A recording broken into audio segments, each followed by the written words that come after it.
Hello viewers, இனி நம்ம பார்க்க போறது ஒன் பீஸ் எபிசோட் 997 பார்ட் 2.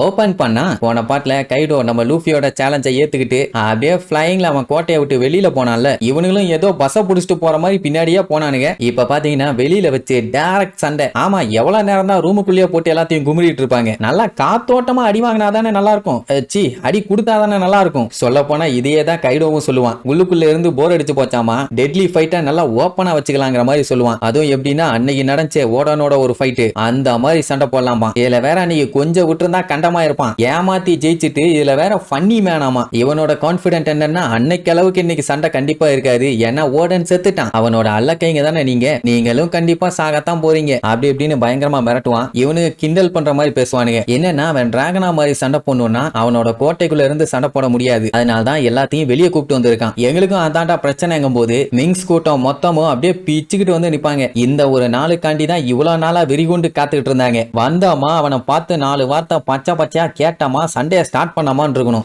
அதை விட்டுட்டு இன்னைக்கு எங்க மொத்த கோவத்தையும் நாங்க உன் மேல காட்டாம விட மாட்டோம், அதனால தாண்டா எங்க கிங்டம்ல இருந்து எல்லா வாரியஸையும் கூப்பிட்டு வந்தோம். இன்னைக்கு உனக்கு நேரம் சரியில்லைன்னு வேற சொல்லுவானுங்க. ஏன்னு கேட்டா கொஞ்சம் மேல பாருக்கன்னா ஃபுல் மூனு அப்படிங்கும் போது நம்ம கேட் வைப்பரோட வால்ல அப்படியே ஷாக் அடிக்கும். அதான் ஃபுல் மூன்ல மிங்ஸால சுலோங்ஸா மாற முடியும் அப்படின்னா அவங்க செம்ம ஸ்ட்ராங்கா மாறுவாங்க. ஒருத்தன் 2 பேர்னாலே வெறித்தனமா இருக்கும். இத்தனை மிங்ஸ் இருக்காங்க, அத்தனை பேர் மாறினாங்கன்னா என்ன ஆகுறது? கைடோவை பிச்சு பிச்சு பீஸ் பீஸா போட்டுருவாங்க. கைடோவுமே எதுவும் பேசாம பேபேன்னு லுக்கு தான் விட்டுட்டு இருப்பான். அந்த டைம் தான் ஜாக் ஆளுகளோட ஒரு என்ட்ரி. வந்தவன், டே சாமுராய்களா, நீங்க எல்லாம் எதுக்குமே லாய்க் இல்ல, இவ்வளவு தூரம் எப்படி வந்தீங்கிறதே பெரிய அதிசயமா தான்டா இருக்குது. என்ன பண்றது, பார்ட்டியில கொஞ்சம் பிஸியா இருந்துட்டோம், எங்க தப்பு தான். நிறைய பேர் உள்ள வந்துட்டீங்கல்ல, எல்லாத்தையுமே இங்கேயே புதைச்சிடறோம். இனிமேட்டு கைடோக்கு பக்கத்திலேயே நீங்க எல்லாம் போக முடியாதுன்னு அவனுக்கு ஆளுகள்லாம் அட்டாக் பண்ண வருவானுங்க. கேட் வைப்பரும் டாக் ஸ்டோமும் யாரும் அட்டாக் பண்ண வேண்டாம், நாங்க பாத்துக்கிறோம் பாங்க. ஏன்னா இந்த கிறுகு பைய அவங்களோட 1000 வருஷம் பழமையான கிங்டமை அழிக்க ட்ரை பண்ணிருக்கான். அதான் அந்த யானையவே போட்டு தள்ள பிளான் பண்ணானே, அதுக்கு பழி வாங்க வேண்டாம். அண்ட் அது மட்டும் இல்லாம ரைசோவை தேடி வந்து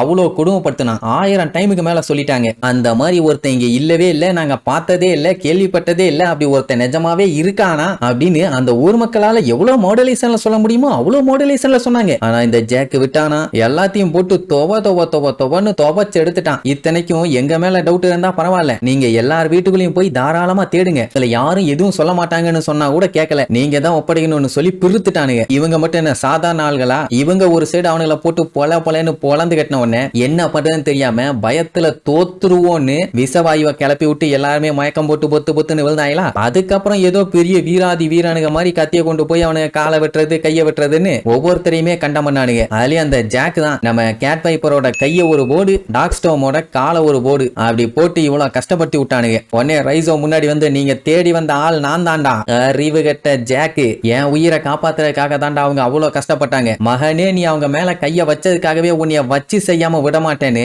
இப்போ 3 பேரும் அவன் மேல கொல்ல வெறியில இருக்காங்க. அவனுமே இவங்களை காலி பண்ணுன்னு வெறியில தான் இருக்கான். ஏன்னா அந்த யானையை போட்டு தள்ளுறேன்ட்டு போய் அது கடைசியில ஒரு அடி அடிச்சு பேன்னு திருச்சான்ல, கப்பலோட சேர்ந்து அவனுமே பரலோகம் போயிருக்க வேண்டியது. நியாயப்படி அவன் மட்டும் ஃபிஷ்மேனா இல்லாம இருந்திருந்தான் டெஃபினட்டா செத்துருப்பான். அது எல்லாத்துக்கும் சேர்த்து அவன் இவங்க எல்லாத்தையுமே பழி வாங்கணும்னு சொல்லும் போதே அவங்க வந்து சுலோங்கா கொஞ்சம் கொஞ்சமா மாற ஆரம்பிப்பாங்க. நார்மலாவே ஜாக்கால அவங்கள ஜெயிக்க முடியல, சுலோங்கா மாறிட்டாதான் வச்சு செதுக்கிடுவாங்களே. சரி, ஜாக்கு கூட பயங்கரமா சண்டை போட போறானுன்னு பார்த்தா சிசிலியன் குரூப் இடையில வந்துருவாங்க. ஏன் அப்படின்னா இவங்க கைடோவை தான் காலி பண்ணும், ஏன்னா அதுக்காக தான் இவ்வளவு பெரிய யுத்தமே நடக்குது. ஓடனுக்காக தானே பண்றாங்க. இந்த மாதிரி சில்லற பயலுக்காண்டி எல்லாம் இடையில இறங்கி போனாங்கன்னா அப்புறம் கைடோ கூட சண்டை போடும்போது ஸ்ட்ரென்த் வேஸ்டா போகும். அதனால கடைசி ஒரு சொட்டு ஸ்ட்ரென்த் இருக்கிற வரைக்கும் கைடோவை காலி பண்ண தான் யூஸ் பண்ணணும்னு முடிவு பண்ணிட்டாங்க.